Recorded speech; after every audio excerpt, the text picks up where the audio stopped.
Now that's a fucking go-home show, TNA. Thank you.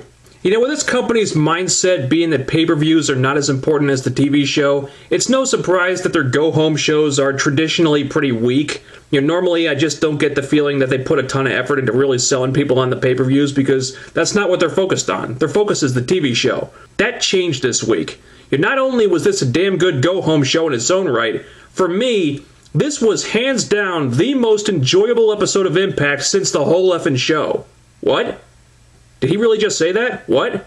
Oh yeah, I fucking said it. Not that this was a storyline pivotal episode like that was or anything, but something like 95% of the usual crutches and tropes that the writers tend to fall back on were gone this week, and generally, it was just a really well put together, well executed wrestling show that was paced damn near perfectly. Seriously, whoever timed the show this week needs a raise.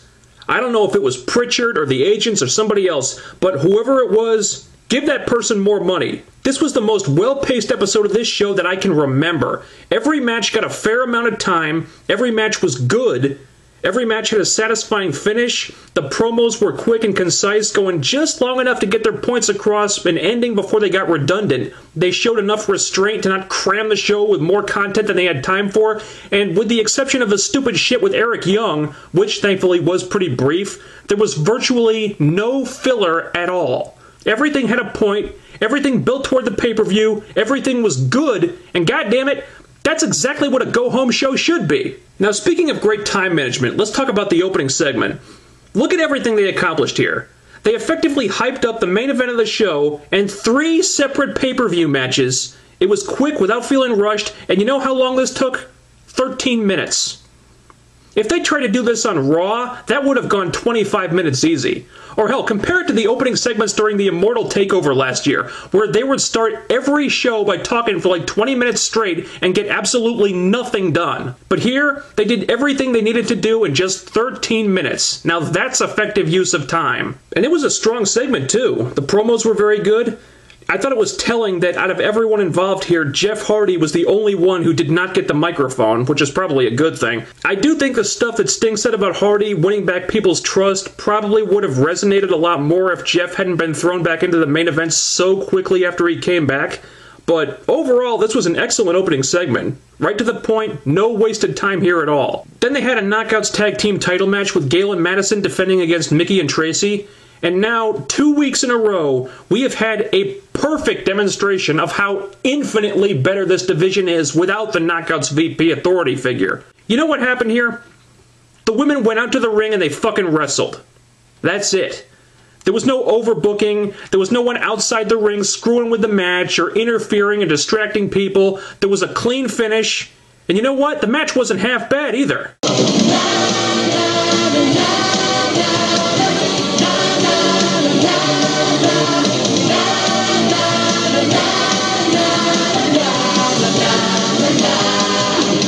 I cannot put into words how much better the Knockout division is without the VP and with Karen Jarrett gone now. Compared to what we were getting just a few weeks ago, with wasting time on Karen making the women do a car wash, and the trashy, tasteless promos and all that crap, this is gold. Madison is a lot more tolerable when she's tagging with Gale. The right person went over clean, Gale looked strong again, which was needed since they've made her look pretty weak recently. If there was one nitpick I had, it would be Tracy. And yeah, she was just there to eat the pin, but they've been using her as a wrestler more than is strictly necessary lately, and I don't agree with that.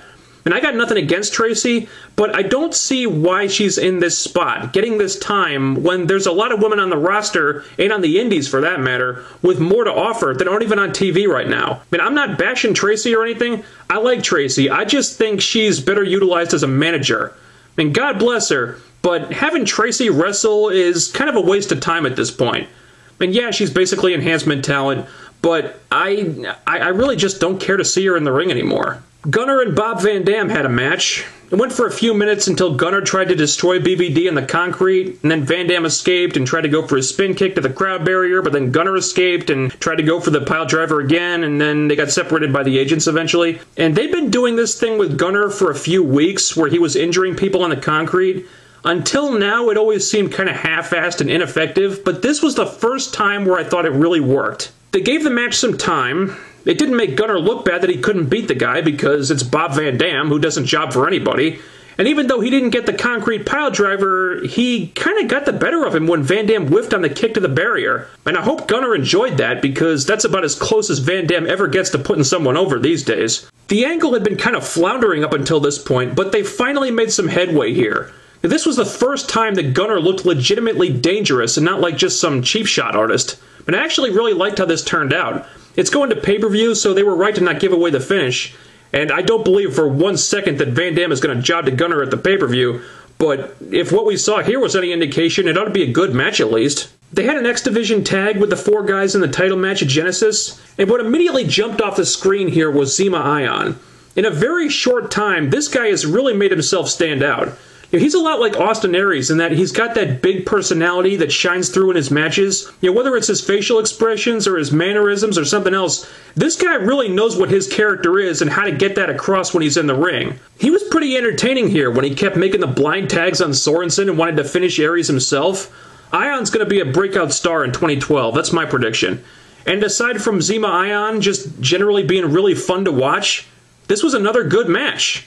Everybody worked really hard here. They actually gave it more time than I expected for the X Division. It had a clean finish. It hyped a pay-per-view match. Just simple booking 101. And it worked great. I mean, if I hadn't already played the Pritchard soundbite, I'd play it right now. A lot of good tag matches on the show this week. Also, they had AJ and Kaz versus Joe and Magnus in the finals of the wildcard tournament. And this was another good match.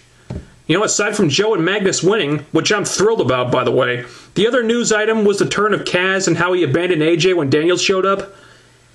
Admittedly, this was kind of telegraphed. I mean, they set this up with promos from both teams beforehand, and after Kaz and AJ's promo about how they were the better team because they actually liked each other, you kind of knew one of them was about to turn, and they didn't really try to keep it a secret or anything, but with the pre-tape of Kaz and Daniels before the match, so you probably did see this coming, but there's nothing wrong with that. I mean, I've said this before, simple and straightforward is more appropriate than shock value a lot of the time.